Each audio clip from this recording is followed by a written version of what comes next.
بسم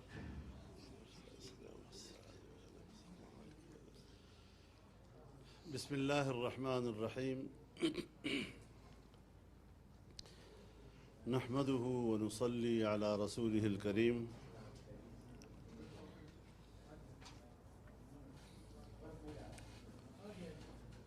ملک کی سیاسی صورتحال کے حوالے سے جوں جوں وقت گزر رہا ہے اصل حقائق سامنے آ رہے ہیں۔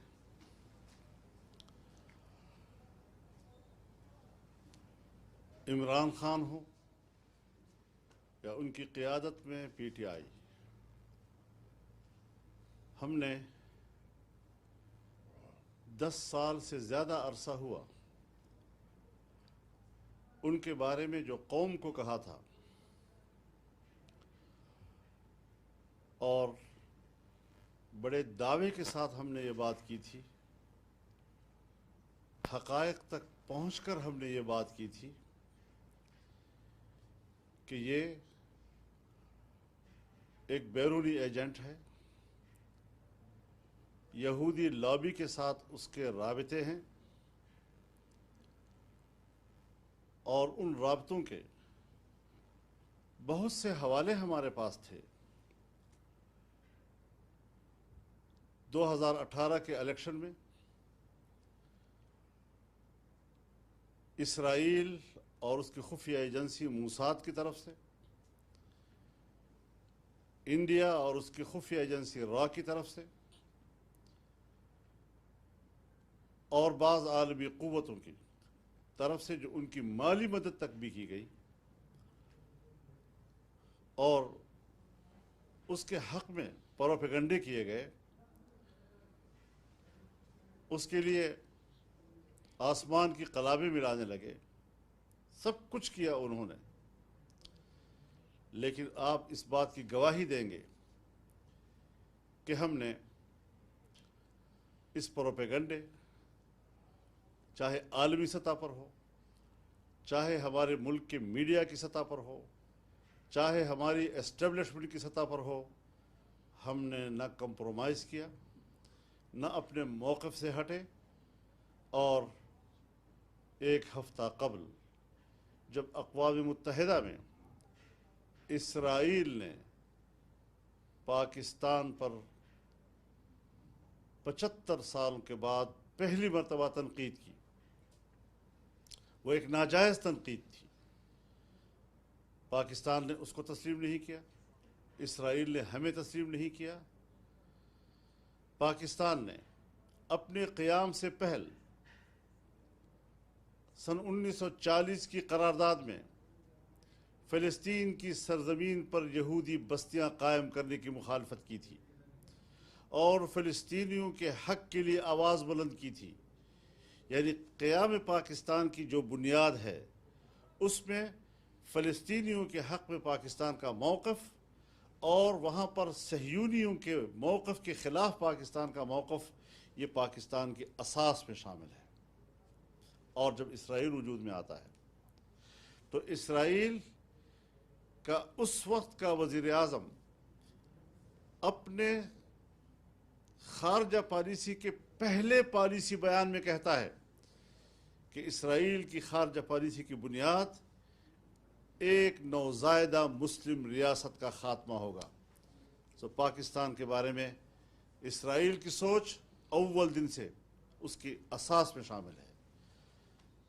اس کے بعد پاکستان پر ایسے حکمران کہ جو لندن میں اگر الیکشن ہوتا ہے تو یہ اس کینڈیڈیٹ کی حمایت کے لیے یہاں سے جاتا ہے کہ جو کنزرویٹو فرینڈز آف اسرائیل جیسی تنظیم کی طرف سے وہ نمائندہ۔ آج امریکی کانگریس میں اسرائیل فرینڈز کمیٹی کی بڑے جو پاکستان میں علیحدگی پسند تحریکوں کی بھی حامی ہے، پاکستان توڑنے کی سازشوں میں بھی شریک ہے، اور وہ برملا عمران خان کی حمایت کر رہا ہے اور پاکستان کی اوپر تنقید کر رہا ہے۔ لیکن اقوام متحدہ کے فورم پر پہلی مرتبہ اسرائیل نے آ کر اپنا نقاب اپنے چہرے سے اتار دیا ہے۔ اس نے پی ٹی آئی کے گرفتار لوگوں کو ناجائز گرفتاریوں سے تعبیر کیا ہے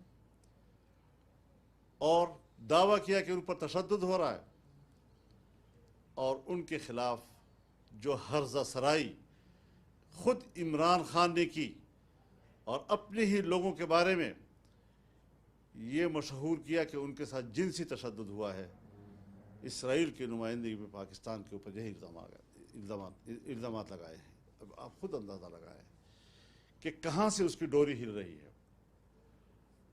آج آپ کو معلوم ہے جب اس کی حکومت ختم ہوئی تو اس نے ایک سفید کاغذ لہرایا، اپنے آپ کو مظلوم بنایا، چورن بیچا اس نے کہ امریکہ نے میرے خلاف سازش کی ہے۔ ایک سائفر کو اس نے لیٹر کا نام دے دیا، اس نے خط کا نام دے دیا، اس نے ایک سازش کا نام دے دیا جو سفارت خانے کا معمول کا عمل ہے۔ آج اس کا اپنا پرنسپل سیکریٹری اعظم خان بیان دے رہا ہے کہ یہ سب ڈرامہ تھا، تو یہ بھی کہتا ہے کہ میں نے اس کو روکا بھی، یہ بات بنتی نہیں ہے۔ اور پھر جو امریکہ کا مہرہ ہے پاکستان میں، وہ امریکہ کے خلاف بات بھی کرتا ہے تاکہ میرا کسی طریقے سے پاکستان میں یہ چورن بک سکے، اور میں اس حوالے سے اپنے آپ کو مظلوم بناؤں۔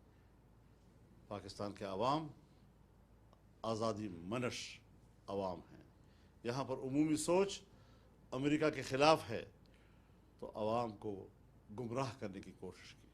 پہلے آئیڈیل اور نظریاتی باتیں، بڑے عجیب قسم کے نظریات پیش کر کے انہوں نے نوجوان ذہن کو گمراہ کیا، عوام کو گمراہ کیا، اور آج پھر اس نے ایک مرتبہ عوام کو گمراہ کرنے کی کوشش کی، جس کی حقیقت بھی آج سامنے آ گئی ہے۔ اس کے اپنے گھر سے شہد شاہد من اہلہ، اپنے گھر سے اس پر گواہی آ رہی ہے۔ یہ سارے حقائق اب حقائق ہیں، اس کو اب جھٹلایا نہیں جا سکتا، اور مزید انتظار کیجئے حالات کیا کیا گل کھلاتے ہیں، کیا کیا حقائق سامنے لاتے ہیں۔ تو یہ ایک مختصر سی گفتگو میں آج پھر آپ کے سامنے رکھ رہا ہوں کہ یہ سب وہ باتیں ہیں کہ جہاں تاریخ کا آنے والا ایک ایک ورق یہ تاریخ پر ثبت اور ان کے صفحات پر ثبت ہمارے موقف کی تائید کرتے چلے جا رہے ہیں۔ قوم کو سوچنا چاہیے، دانشوروں کو سوچنا چاہیے، محب وطن لوگوں کو سوچنا چاہیے، نوجوانوں کو سوچنا چاہیے، قوم کے آنے والے معماروں کو سوچنا چاہیے کہ اس نظریے کے ساتھ اور اس کردار کے ساتھ انہوں نے ملک کو چلانا ہے، ملک کی قیادت کرنی ہے کل۔ یہ میرا فرض ہے کہ میں حقائق سے عوام کو آگاہ کروں، اپنی قوم کو آگاہ کروں، پبلک کو آگاہ کروں، اور اپنے جوانوں کو آگاہ کروں، اور میں یہ فریضہ ادا کرتا رہوں گا انشاءاللہ العزیز۔ اللہ مجھے توفیق عطا فرماتا ہے۔ ساتھ ہی میں یہ بھی عرض کر دینا چاہتا ہوں کہ جمعیت علماء اسلام کی مرکزی مجلس عاملہ کا اجلاس ہوا۔ اس سے پہلے جمعیت علماء اسلام کی دستوری کمیٹی کا اجلاس ہوا، جس نے جمعیت کے دستور پر غور کیا، اس میں کچھ ترامیم تجویز کی، اور ان ترامیم کی تائید مرکزی مجلس عاملہ نے کی، اور حتمی منظوری کے لیے انشاءاللہ مرکزی مجلس شورا میں پیش کیا جائے گا، جو 5 اگست کو طلب کیا جا رہا ہے۔ تو اس اعتبار سے ہم الیکشن میں بھرپور حصہ لیں گے، اور ہماری مجلس شورا پہلے بھی اس بات کا اعلان کر چکی ہے کہ ہم پورے ملک پہ ہر سیٹ پر اپنا امیدوار لائیں گے، الیکشن لڑیں گے، اور پھر اگر ایڈجسٹمنٹ کی ضرورت ہوئی تو پھر اس حوالے سے ہماری جو ضلعی تنظیمیں ہیں وہ اپنے ماحول کے تحت ایڈجسٹمنٹ بھی کر سکیں گی کسی جماعت کے ساتھ بھی۔ تو یہ چیزیں ہماری مرکزی مجلس عاملہ نے طے کیے ہیں، اور انٹرا پارٹی الیکشن کے لیے آج سے یکم محرم سے ہماری رکن سازی کا آغاز ہو رہا ہے، اور انشاءاللہ العزیز پہلے مرحلہ جو ہے ہماری رکن سازی کا ہوگا، اور یہ ہم عوام میں جائیں گے، ہم پبلک میں جائیں گے، ہم کارکنوں میں جائیں گے، اور ایک عمومی طور پر لوگوں کو دعوت دیں گے اس قافلہ حق میں شامل ہونے کے لیے۔ اس کے بعد تنظیم سازی کا مرحلہ شروع ہوگا، جو ہمارے یونٹ سے لے کر تحصیل، ضلع، صوبہ اور پھر مرکز تک کے انتخابات ہوں گے، اور انشاءاللہ قواعد و ضوابط کے مطابق ہماری تنظیمی ڈھانچہ جو ہے وہ قائم ہوگا، اور وہ پھر آئندہ ملکی سیاست پہ اپنے منشور کو کس طرح پیش کرتا ہے، اس کے لیے کیا حکمت عملی بناتا ہے۔ ہم الیکشن میں انشاءاللہ جمعیت علماء اسلام کا منشور لائیں گے، اور ایک بھرپور منشور جو قرآن و سنت کی روشنی میں ہے۔ انشاءاللہ پاکستان کے مسائل کا حل وہی ہے۔ آئین پاکستان قرآن و سنت کی بنیاد پر قانون سازی کی بات کرتا ہے، اور ہم بھی اسی حوالے سے انشاءاللہ العزیز قوم کے سامنے اپنا منشور لائیں گے۔ اللہ تعالی ہمارا حامی و ناصر ہو۔ نئی رکن سازی کے لیے ہم نے مولانا عطاء الحق درویش صاحب، جو ہمارے صوبہ خیبر پختونخوا کی جمعیت کے جنرل سیکرٹری ہیں، وہ ہمارے الیکشن کمشنر ہوں گے، مرکزی ناظم انتخاب ہوں گے، اور وہ رکن سازی کی نگرانی کریں گے۔ جی بہت بہت شکریہ۔ ہاں، عطاء الحق درویش صاحب مجھ سے کہہ رہے ہیں کہ آپ بسم اللہ شروع رکن سازی کے کریں لیے۔ آپ آ جائیں، ادھر آپ آ جائیں۔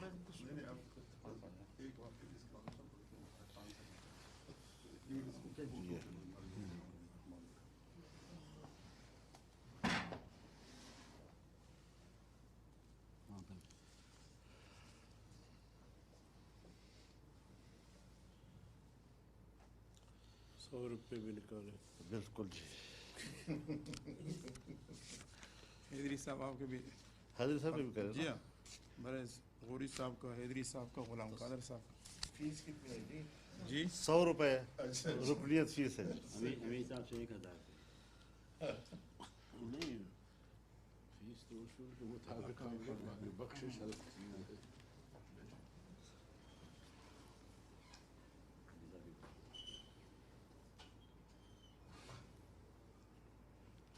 حیدری صاحب اگر کوئی زیادہ پیسہ دینا چاہے تو منظور ہے۔ خوشی سابق ڈپٹی چیئرمین ہے تو 5-10 ہزار کٹھے دے سکتے ہیں۔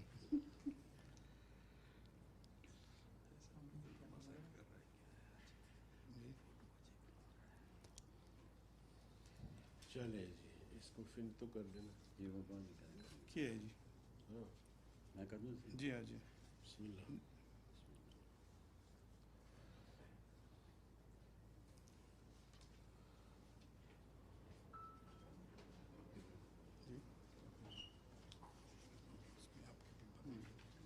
آپ کر کے کریں گے؟ میں جو دیں گے۔ اب یہ جو ہے نا 5 ممبروں کے تو یہ ہو گئے، مولانا صاحب کا اور ہاں تو بس ہے۔ یہ حضرت 5 ممبروں کا یہ ₹500 لیں گے۔ کتنے بندوں کے حضرت؟ 5، اس میں ہمارے تو نہیں آئیں گے۔ جو بھی جتنے بھی آ بس سکتے ہیں۔ جتنے آ سکے۔ 500 اور نکال لیجیے۔ حضرت جناب یہ امجد خان سے۔ یہ 500 کی قیمت ہی ہے، حیدری صاحب جو بچتا ہے پھر مجھے واپس دے دیں۔ فیروزی خان صاحب کو بھی لے لیں۔ شکریہ۔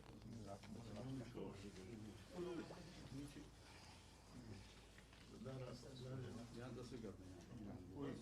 کوئی نوٹ وغیرہ کرنا چاہتے جیب سے؟ بس جی، شکریہ۔ پورا کہ چھوٹا نوٹ جیب میں نہ ہو تو پھنس جائیں گے۔